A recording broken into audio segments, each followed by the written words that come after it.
Hey friends, welcome back to my channel. My name is Heather and this is Create Your Own Cozy.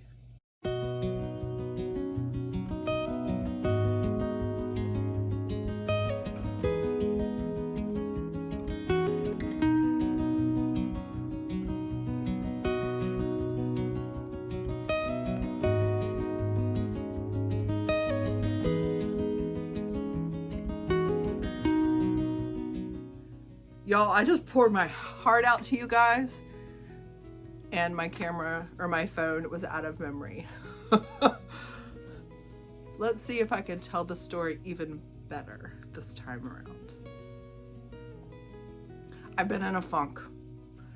I have been in a creative funk, thinking that I need to do things the way I should be doing them or do things like other people, and have kind of forgotten to just be me and remember what my purpose has been in all of this. I decided to kind of shake myself out of this funk last Friday. I went into my booth and worked from about 10:30 to 5. I was kind of, just making sure it's recording again. I was kind of frustrated with the paint display. When I moved from 2 booths to 1, I decided to put my paint in the smaller, dinkier piece of furniture because it could technically hold more products. But every time I went to visit, I'm like, it does not look as good as it used to in my old majestic piece of furniture that I originally did specifically to sell the paints. Well, I've had this new booth since July, and I can tell you that maybe one entire thing has sold out of my majestic piece of furniture. Like, none of the smalls were selling. If I moved them out of the furniture, it would sell. But there was something about like that furniture on the back wall, nothing was selling out of there. So I was like, you know what? I'm gonna shake this thing up. I knew it was gonna take a minute to remove all of the stuff from the big piece of furniture, scoot it over, and you know I did it by myself, guys. I was so determined and like just in a zone. I moved the piece of furniture over there. I moved the little piece of furniture with the paint in the middle, and then gradually put all the paint, did all my little signs, did all my little stickies, just kind of switched those pieces of furniture just to shake it up a little bit. And I hope that you will agree with me. The paint looks so much better. I did this piece of furniture with DIY paint. I put some IOD transfers on the front. It's just a good looking piece of furniture. And I think that's the best way to display the paint, is to show a great upcycle and what the final product, what it's capable of, right? Not even 30 minutes after I switched these pieces of furniture. So I switched the furniture, then I started in the corner and just started working my way around and putting it back together, right? It was a mess, putting it to get back together. Not even 30 minutes after switching, a woman comes into my booth, who's my new buddy, by the way, Dana.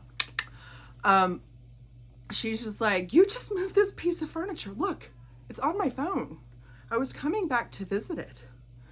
And I was like, oh my gosh, I just finished moving it. And she's like, so it's not for sale anymore? And I'm like, well, I mean, it could be for sale. I mean, I could just undo everything I just did, right?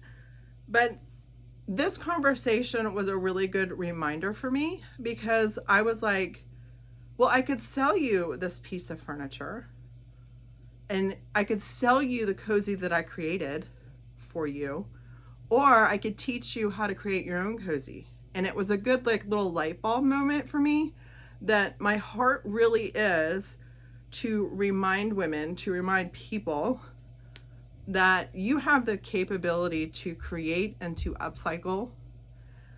And yes, you can buy it, that I did it, but you can so do it by yourself. Or you could so watch one of my videos and take something that was forgotten, or something that even was your own, that's literally in your dining room right now and trying to sell on Facebook Marketplace. Why not try to upcycle the one that you've already got? So that was a good reminder for me that my heart really is to teach, or to show, or to remind, really, to remind you that you can create your own cozy. It is a reminder that I needed. I lost myself. I keep checking to make sure it's recording. I lost myself when I became a wife and a mom. I poured myself into them, and not saying that I shouldn't have, but I lost the component of creativity that I needed to thrive, and I wasn't thriving. So that's one of the main reasons that I created this channel, is because I wanted to remind you that whatever season in your life that you're in, sometimes we can talk ourselves out of creating because it's not practical. There's no time for it. It's not a big money maker, or whatever we do in our heads. But there's something so amazing and so redemptive about taking a piece of furniture that someone threw away at the end of the curb and redeeming it and making it better than it was originally. There's something so amazing about donated items at the thrift store that you can bring home, upcycle, make into a really cool piece, not only because you're saving money, but because of the process of the creativity of doing the upcycling, and then the reminder every time you walk by it, when you walk by that piece of furniture that you made look amazing, you're like, yeah, I totally did that. Like, I am creative. I am a furniture artist. It's powerful. And as women, we can sometimes get so lost in some of these other roles and forget that it's good to take care of ourselves, and that creating is a way that we can take care of ourselves. So I would like to encourage you guys, listen, I'm not knocking the booth business. I have a booth. I will sell the things I create. Like, that's a nice little side effect, that I get to sell what I'm creating. But I want to remind you that the creative process is for you. It's fun. It's restorative. There's a redemption in it. There's a redemption story in the things that you're doing.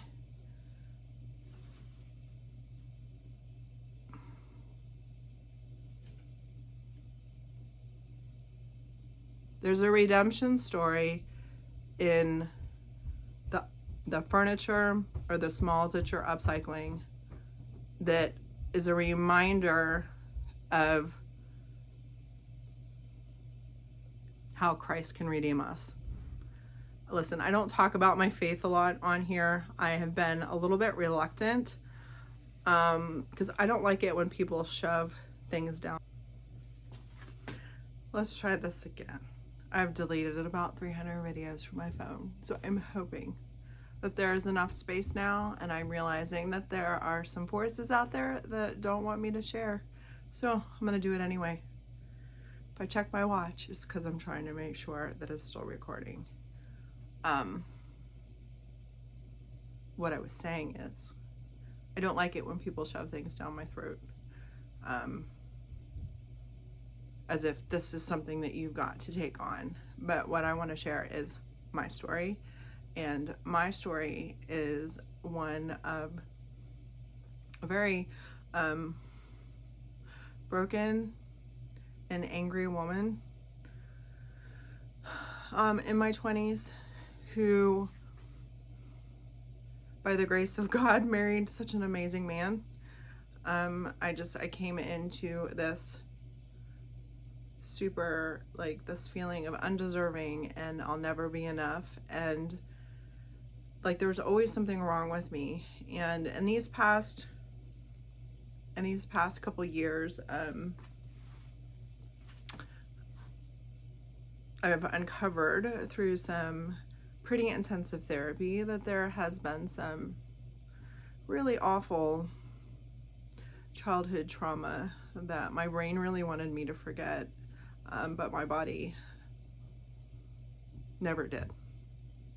And there was always this feeling of brokenness, always this feeling of something's not quite right with me, and of like a fight, flight, or freeze response in so many situations that could not be explained. And through some pretty intense therapy, it has come to light. And there's something pretty powerful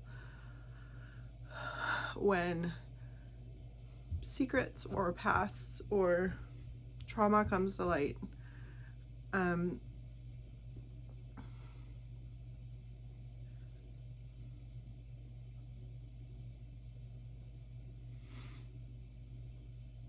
It takes away the shame. It takes away, like, somehow, like, I was responsible for anything.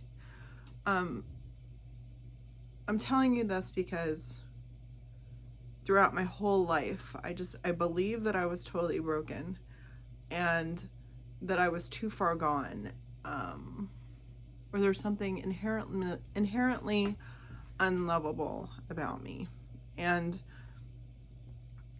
yes, I've done some EMDR trauma therapy to realize some body responses to current situations where I'm not in danger, where I felt like I am in danger. But the real healing has come when I realized that that I have a God that loves me and that wants good things for me, and that can use crap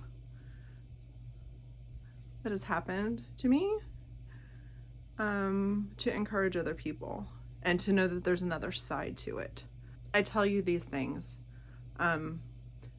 because what the world would call broken, what I myself called broken,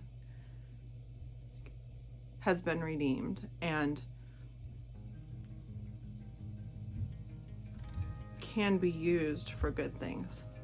And it is an amazing feeling to know that you are not your past, you are not what's happened to you.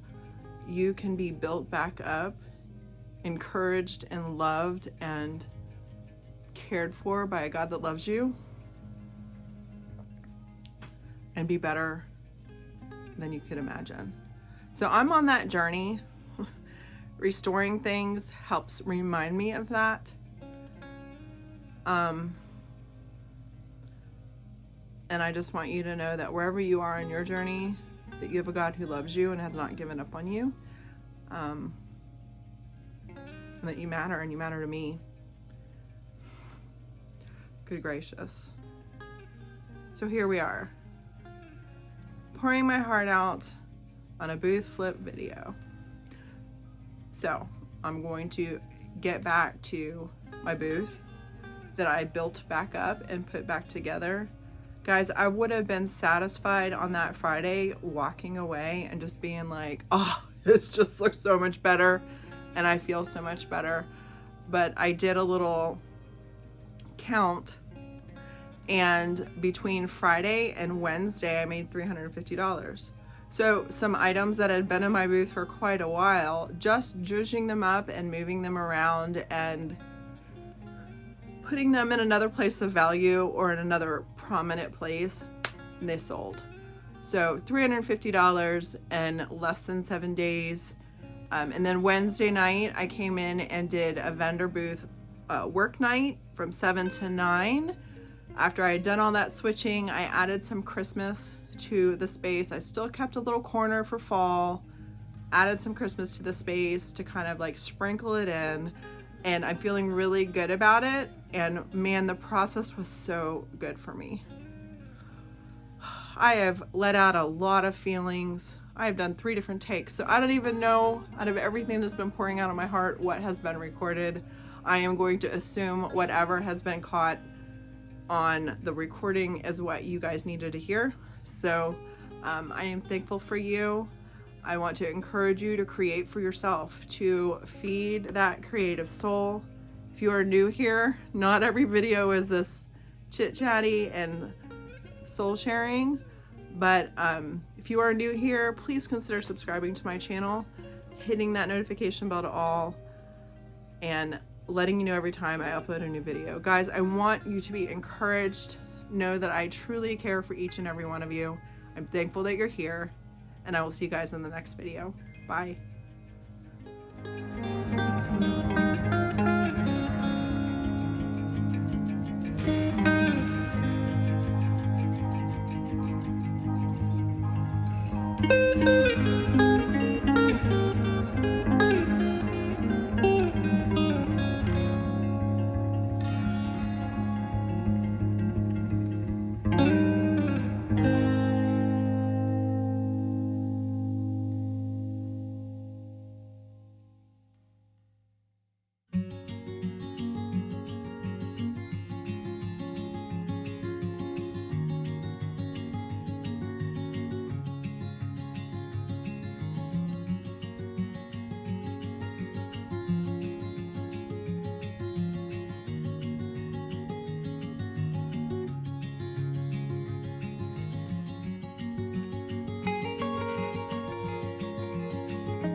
you.